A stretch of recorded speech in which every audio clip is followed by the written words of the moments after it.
One of the bigger debates of this generation is what causes homosexuality. And the prevailing narrative is that it's immutable from nature. Certain people were made from conception to be gay, or even it's extended to trans, etc., and that there's nothing about that that can be changed, influenced, or altered in really any way.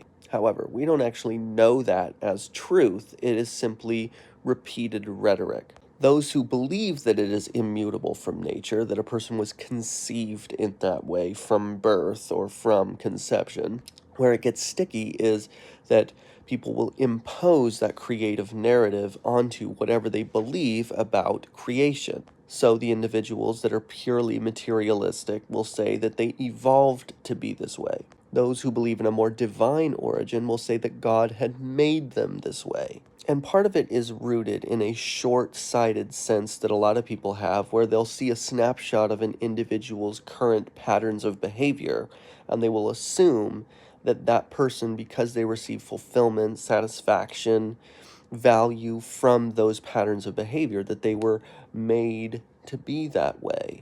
For example, the successful athlete.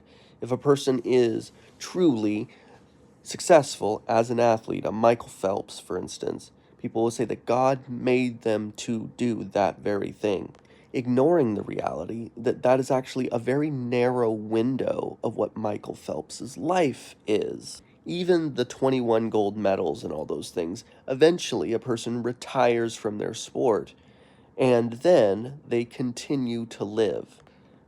Then what?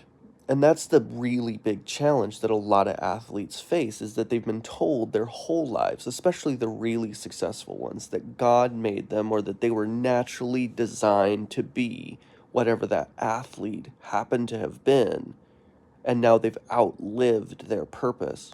The same thing in a lot of ways is true about sexuality. Sexuality does not emerge until pubescence, and then often will retire more or less long before we actually die. In women, it'll be from menstruation to menopause. In men, it'll usually be something involving heart health that causes them to have to retire from this thing later in life. Either way, sexuality is still going to be something that is punctuated both on the front and back end of human existence. It's not what you were made for. It's just something that you were made with. And so to say that your entire being is summarized by your preference of sexuality is very short-sighted.